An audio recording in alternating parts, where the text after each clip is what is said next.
بسم اللہ الرحمن الرحیم الصلاۃ والسلام علیک یا رسول اللہ صلی اللہ تعالی علیہ وسلم۔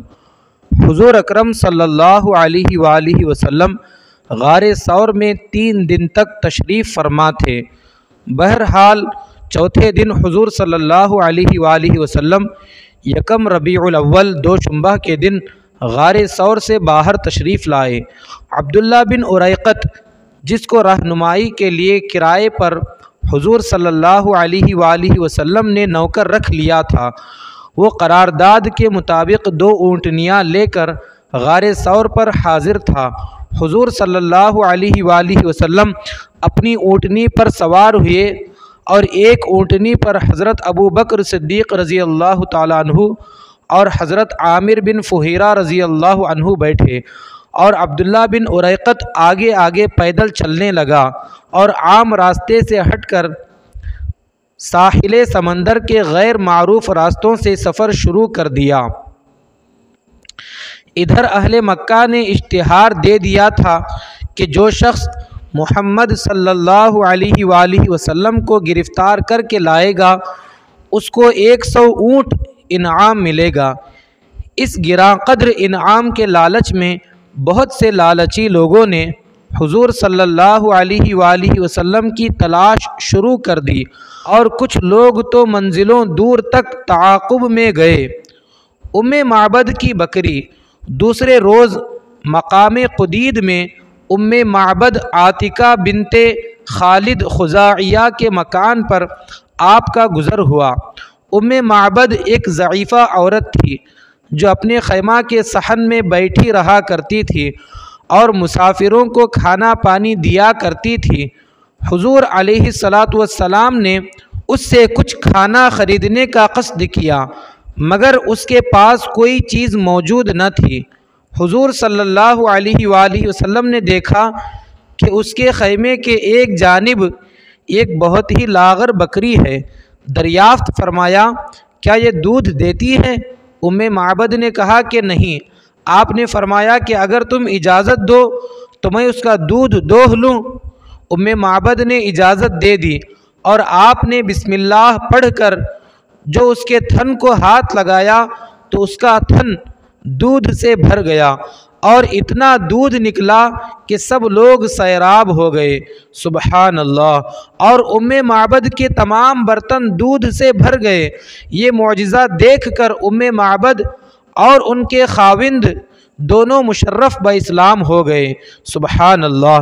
روایت ہے کہ معبد کی یہ بکری 18 ہجری تک زندہ رہی اور برابر دودھ دیتی رہی، اور حضرت عمر رضی اللہ عنہ کے دور خلافت میں جب عام الرداد کا سخت قحط پڑا کہ تمام جانوروں کے تھنوں کا دودھ خشک ہو گیا، اس وقت بھی یہ بکری صبح و شام برابر دودھ دیتی رہی۔ سراقہ کا گھوڑا جب معبد کے گھر سے حضور صلی اللہ علیہ وآلہ وسلم آگے روانہ ہوئے تو مکے کا ایک مشہور شہ سوار سراقہ بن مالک بن جعشم تیز رفتار گھوڑے پر سوار ہو کر تعاقب کرتا نظر آیا۔ قریب پہنچ کر حملہ کرنے کا ارادہ کیا، مگر اس کے گھوڑے نے ٹھوکر کھائی اور وہ گھوڑے سے گر پڑا، مگر 100 اونٹوں کا انعام کوئی معمولی چیز نہ تھی۔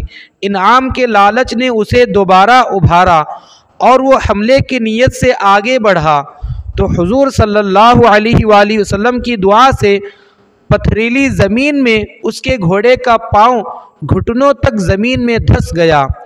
سراقہ یہ معجزہ دیکھ کر خوف و دہشت سے کانپنے لگا اور امان امان پکارنے لگا۔ رسول اکرم صلی اللہ علیہ وآلہ وسلم کا دل رحم و کرم کا سمندر تھا۔ سراقہ کی لاچاری اور گریہ وزاری پر آپ کا دریائے رحمت جوش میں آ گیا۔ دعا فرما دی تو زمین نے اس کے گھوڑے کو چھوڑ دیا۔ اس کے بعد سراقہ نے عرض کیا کہ مجھ کو امن کا پروانہ لکھ دیجئے۔ حضور صلی اللہ علیہ وآلہ وسلم کے حکم سے حضرت عامر بن فہیرہ رضی اللہ عنہ نے سراقہ کے لیے امن کی تحریر لکھ دی۔ سراقہ نے اس تحریر کو اپنے ترکش میں رکھ لیا اور واپس لوٹ گیا۔ راستے میں جو شخص بھی حضور صلی اللہ علیہ وآلہ وسلم کے بارے میں دریافت کرتا تو سراقہ اس کو یہ کہہ کر لوٹا دیتے کہ میں نے بڑی دور تک بہت زیادہ تلاش کیا مگر حضرت صلی اللہ علیہ وآلہ وسلم اس طرف نہیں ہیں۔ واپس لوٹتے ہوئے سراقہ نے کچھ سامان سفر بھی حضور صلی اللہ علیہ وآلہ وسلم کی خدمت میں بطور نذرانہ کے پیش کیا مگر حضرت صلی اللہ علیہ وآلہ وسلم نے قبول نہیں فرمایا۔ سراقہ اس وقت تو مسلمان نہیں ہوئے مگر حضور صلی اللہ علیہ وآلہ وسلم کی عظمت نبوت اور اسلام کی صداقت کا سکہ ان کے دل پر بیٹھ گیا۔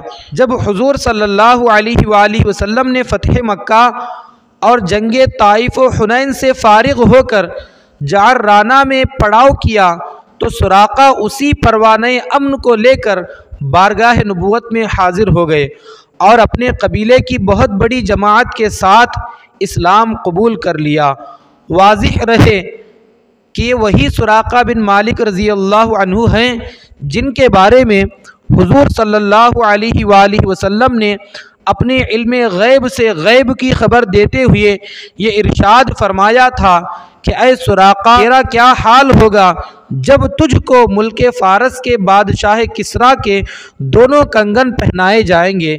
اس ارشاد کے برسوں بعد جب حضرت عمر فاروق رضی اللہ عنہ کے دور خلافت میں ایران فتح ہوا اور کسریٰ کے کنگن دربار خلافت میں لائے گئے تو امیر المؤمنین حضرت عمر فاروق رضی اللہ عنہ نے تاجدار دو عالم صلی اللہ علیہ وآلہ وسلم کے فرمان کی تصدیق و تحقیق کے لیے وہ کنگن حضرت سراقہ بن مالک رضی اللہ عنہ کو پہنا دیے اور فرمایا کہ اے سراقہ یہ کہو کہ اللہ تعالیٰ ہی کے لیے حمد ہے جس نے ان کنگنوں کو بادشاہ فارس کسریٰ سے چھین کر سراقہ بدوی کو پہنا دیا۔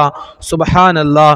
حضرت سراقہ رضی اللہ عنہ نے 24 ہجری میں وفات پائی جبکہ حضرت عثمان غنی رضی اللہ عنہ تخت خلافت پر رونق افروز تھے۔